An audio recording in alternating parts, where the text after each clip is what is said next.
Connie Willis, the podcast. Taking you into new ways of thinking, even providing answers to questions you've often pondered. Connie Willis, the podcast. This is a Connie Willis exclusive. What you're about to hear has never been heard anywhere else. This is Connie Willis, the podcast. Connie Willis here with an exclusive, talking with private military, government contractor, and U.S. Navy Special Warfare veteran Robert Treat, giving us some information tonight where some of you would call him an informant, a whistleblower, and we also hope that it doesn't end up as a deathbed confession, but everything's going to be okay. So first of all, let's go ahead and meet Robert Treat, who has joined us to give us some information where how this entire conversation started was that he was saying that he had a medical conditioning happening and he was ready to tell the truth of what he's gone through in his life.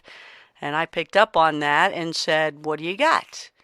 And so it started out as knowing why the ET are here, who they are and why they're here. But then the conversation got deeper. A whole bigger story is ready to be told, and Robert is ready to tell it. Robert, it's Connie Willis, the podcast. Thanks for being here. Hey, Connie. How you doing this evening? I'm okay. And how about you, though? You really do have a situation happening right now. Tell us about that. Well, I was diagnosed with a heart condition that requires an extremely risky and invasive surgery. And if I don't make it through it, I really want to have this information out there just, so I feel like the cycle is complete and, I don't depart this world being in possession of something that I think everybody should know. Well, right now, if you can talk about your condition first. After I was badly injured back in 2000, I had to have a lot of surgeries, which put me on heavy doses of antibiotics for many, many years. Those antibiotics led to what seemed to be just a minor, digestive condition called colitis. What I didn't know, and maybe even my doctors didn't know, was prolonged colitis left untreated will cause blindness and severe blockages in your arteries. So I ended up with nearly a 100% blockage in my abdominal aorta right below my heart. The surgery to correct that involves removing most of my internal organs so they can get to the artery, cutting it off right below the heart and replacing the entire artery all the way down my leg, the abdominal aorta and the iliac. Because the abdominal aorta is basically, we call it the gusher. That's the one you don't want to rupture or mess with.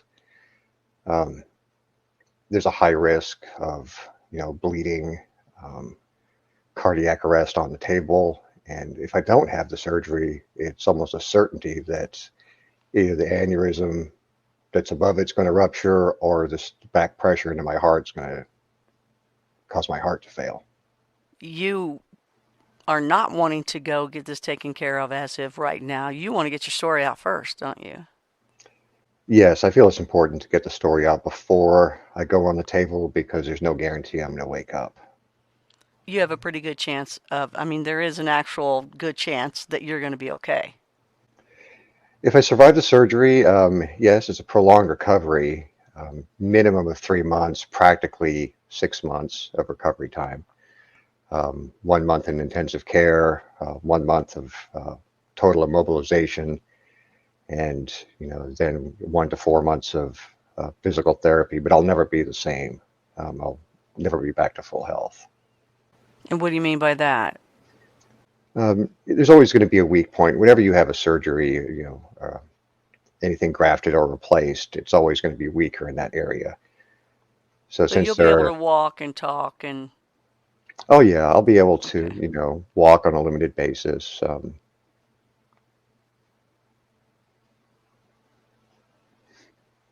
about as much as I do now, maybe a little better. But my quality of life will still be greatly diminished. What do you just turned 53? Yeah, turned 53 2 days ago. Okay, all right. This is the prime. The 50s are the prime of your life here, so we're gonna do our best here to help you out. There is a GoFundMe. It is posted in the description that you can help him out with his surgery, with Robert's surgery, and there's a lot of information that you'll be able to get and learn, and updates along the way. So that's the GoFundMe in the description. So, deathbed confession. What do you think of the fact that that's actually used now for you right now? Not entirely surprised, given my life, although I'm surprised I made it this far, frankly. How do you Yeah, feel that you're an informant, whistleblower? These are the names that people will be tagging to you. I'm okay with that, honestly. And I mean, the reason I'm coming forward as basically an informant or whistleblower or however anybody wants to label me is fine. I honestly expected by this point in my life that this information would have come out, that somebody would have revealed it. Um, and I just got to thinking that I know for a fact that there's many more like me around the world that have this information. And I know from my perspective was coming out with it, it's one of those topics where there's so many skeptics, and people are almost looking for a reason to be skeptical. Um, but these are my personal experiences, what I experienced firsthand, what I saw firsthand, what I heard firsthand. Um, so I know it exists, and watching the news and watching the way our society has evolved and metastasized over all of these years, and for it to still be the same thing, um, that maybe I can just provide a little bit of clarity in some of these areas so that those who are genuinely interested and really want to know um, would have another piece of the puzzle, another starting point, another step down the road to truth. So, what is your background as a? Interestingly enough, I need to take a break here to tell you what has happened as I go back listening to the interview to put it up on the podcast.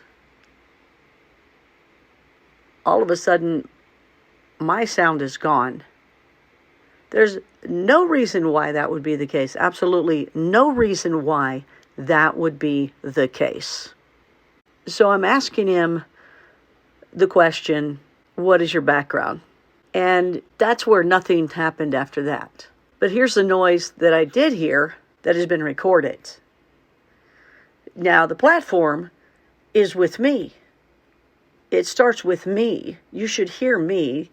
There should be no reason why you hear him and not me, especially when nothing's been clicked, hit, touched, banged, nothing. The setup was just the same, and I have used this same setup for years without any problems like this. And it's not the platform because he's also heard, so you think it'd have to be something with one of my wires or something, but I didn't move anything. I didn't change anything. Didn't get up and go somewhere, nothing. So anyway, here's what was heard when I listened back and turned it up as loud as I could. Here's the noise.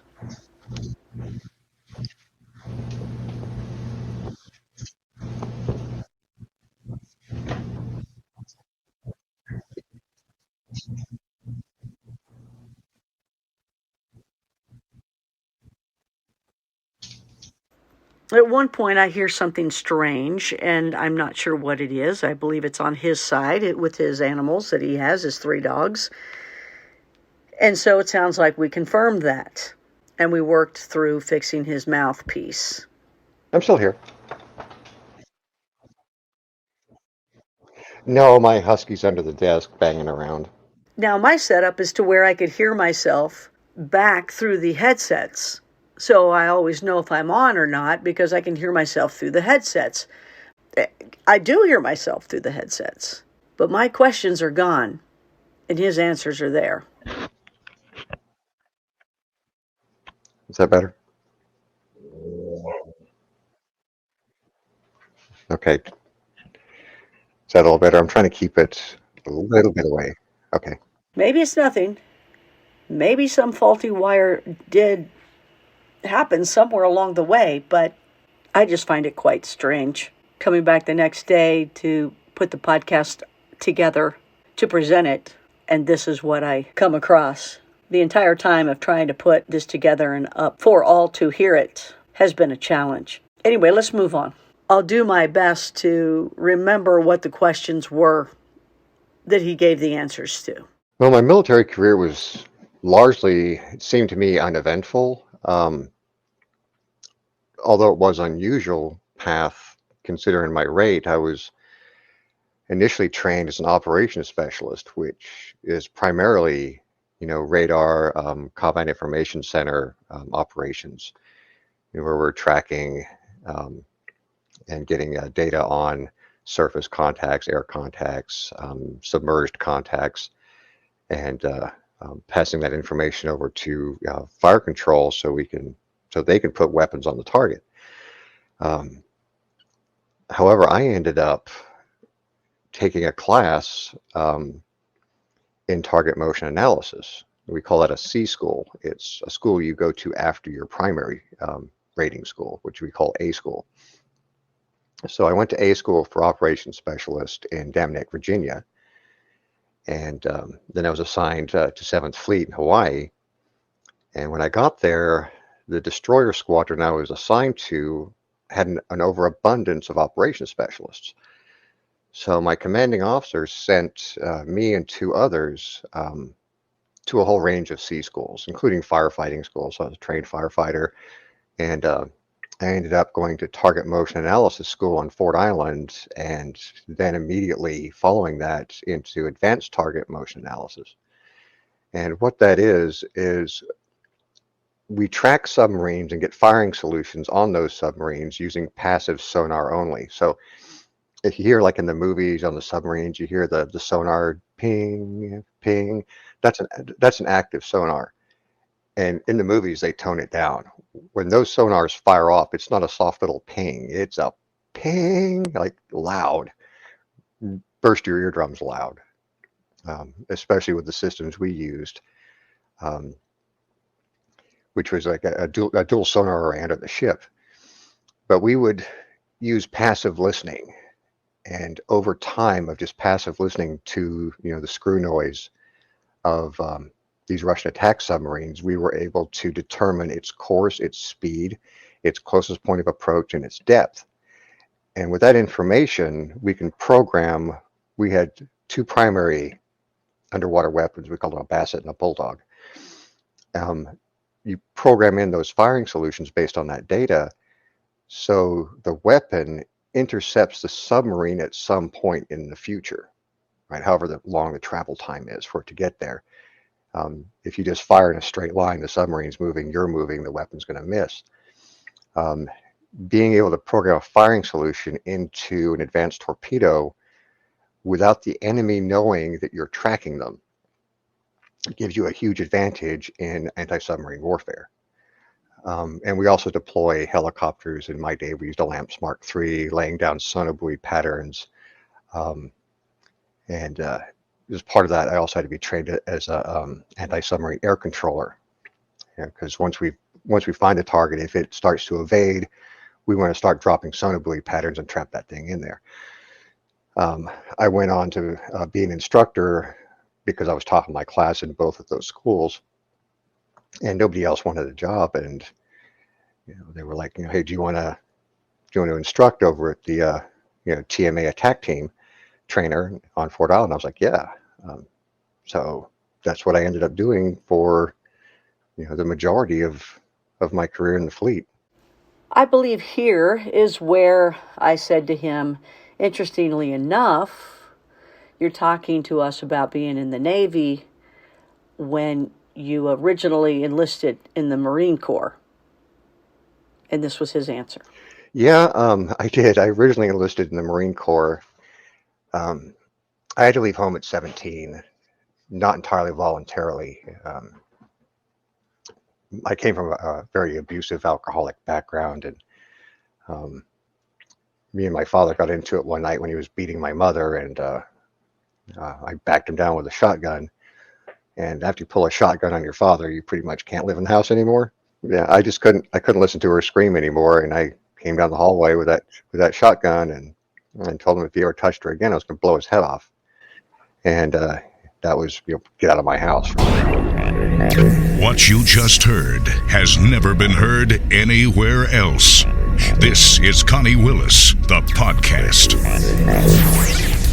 Learn more about Connie, her guests, and be sure to join her private membership shows, Blue Rock Talk and Connie After Dark, at ConnieWillis.com.